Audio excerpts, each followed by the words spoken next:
This is Steve Armstrong, Social Studies Consultant for the Connecticut State Department of Ed. And I'm honored, truly honored to introduce our Commissioner, Miguel Cardona. And Commissioner Cardona was hired came on board in 2019. And how about this? Well, there's many tasks that he does, but how's this? Hey, come in and manage the coronavirus response for the Connecticut public schools for the whole year. So how's that for a task to come into? But the commissioner for those that know Connecticut, was in Meriden for two decades. He was an elementary school teacher, a principal, an assistant superintendent, and also, correct me if I'm wrong, Commissioner, a Meriden guy, right? I mean, went to Meriden Public Schools but has done an outstanding job in this very difficult time for schools in Connecticut. And so, Commissioner Cardona. Thank you, Steve. I'm so honored to be here with everyone, and I want to just say hello to everyone who is joining and will be joining in the next couple of days to part or all of the conference. What an important event, and I appreciate the work that went into making this virtual and not saying we're going to take a pass this year. It's more important than ever. So thank you, Stephen, and yes, I want to again thank all the educators for everything that you're doing. I have to start by saying, you've really done amazing work over these last couple months to provide opportunities for students, whether it's virtual or in school. Thank you for all you're doing. It really is amazing. The events of this week have proven that we need a well-designed social studies curriculum in classrooms now more than ever. Social studies not only help students see what happened, but to interpret causes and historical context.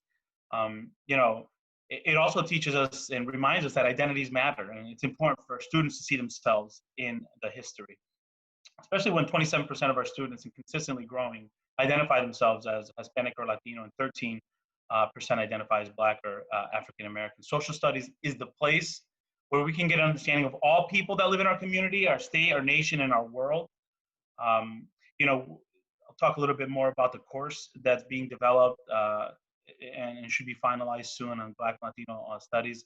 But I think more importantly, just the culturally relevant content that is provided through our social studies curriculum. I think we need that more now than ever, and I think you'll agree. We know that our youth have the power to change the world, and while that sounds like a good soundbite, it really is through social studies where that spark is started, right? Where students start to see not the perspectives of other people, but they get those skills to develop their own perspectives and really grow. I want to thank the Council for Social Studies for this and for the work you do throughout the whole year.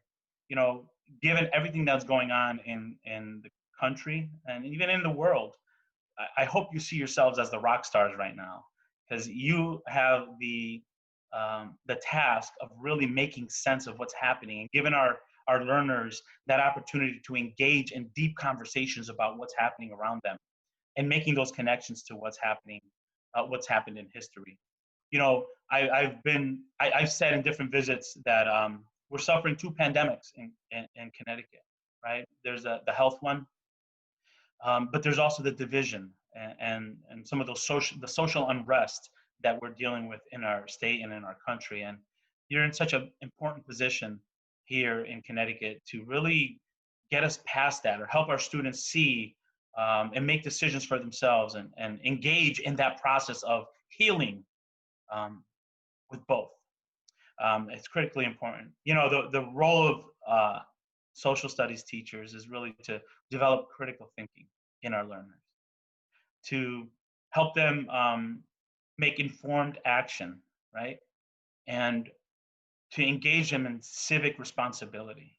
And I can't think of anything more important. When I went into education, I wanted to be an art teacher. So I always talk about the importance of art and music, and maybe many of you do it too, but I have a playlist of music everywhere I go. I mean, I can just tell Siri, and a lot of those songs are songs that really get me engaged or hype me up because of things that are going on in society, or they have social messages to them. And that's that interest in that informed action, civic change, civic action. Can't tell you how long I burned out the playlist of Hamilton when that came out, and just how I loved how music connected. And that's so powerful. But wow, what an important time to be a social studies teacher and to really be at the helm of how we help our learners really develop their thinking in Connecticut. What an important, I can't think of a more important time. As Steve mentioned, I've been an educator for over 23 years and always very socially conscious. And what an amazing time now to have conversations as a teacher.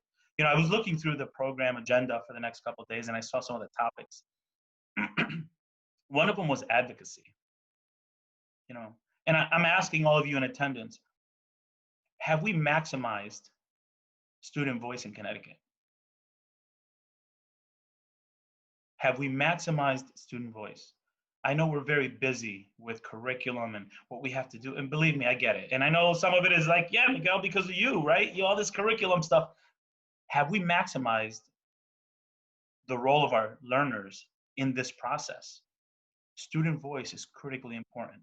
And I was told once, you know, when working in the district before I came to the State Department of Education, you know, I was reminded, students always had a voice. Are we designed to listen? Our schools, our educational systems designed to incorporate their voice in the learning process? I think the degree to which we do that will determine the level of engagement of our learners. Are we giving them an opportunity? Are we designing our lessons, our curriculum, our rollout with them at the center? I hope you can reflect on current practices and where we need to go and look at yourself, look at your school, and look at our state. And I think we all have to look at that and say, how are we engaging our students to be in the center? So I'm pleased to see that advocacy is one of the topics. Another topic that stood out to me, curricular needs. What we put in front of kids is an autopsy of our belief system. What we don't put in front of kids is an autopsy of our belief system. You know, as an educator, I always felt like, well, you know, the curriculum shouldn't be legislated. That it shouldn't be somebody's job to tell us what we're teaching. And, you know, when I was an assistant superintendent in charge of teaching and learning, you know, I felt like the curriculum, there was so much. And I felt like, well, do we really need legislation? As a Puerto Rican, why did it take legislation for us to say we should offer a course on Puerto Rican and Black studies or Latino and Black studies? We know that 27% of our learners, and growing, come from that background. Do we believe that curriculum should serve as a window and a mirror? Or is that just something nice to say? Do we believe that our courses, the selection of courses should open the doors for students to see different cultures so that they have a better appreciation of the world around them? Do we believe that our students should see themselves in the curriculum so that they have a sense of self-worth and a sense of, oh, I helped contribute to this beautiful country, the development of this country? Do we believe that? Or do we just say it? Do our actions reflect that? I'm really happy to see that curricular needs is a topic here. I have to be honest with you, I have engagements all day, and I might just skip out on some of them just to have some of these. I might just pop into some of these seminars because I'm really interested in all the work you're doing. Another thing that stood out to me is digital and hybrid instruction. Now more than ever, we need an education community that supports one another. And you know, we know that we have to engage students differently. So as you're talking about these important topics, it's critically important that we help build each other's capacity around doing it in a different format, virtually, digitally. How do we utilize technology the best way so that we can engage our learners and keep them with us, whether they're in the schoolhouse or learning from home? So I'm glad to see that.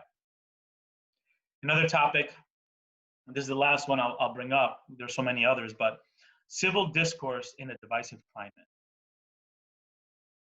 Wow. Like, I think this is one of the most important topics locally, statewide and nationally.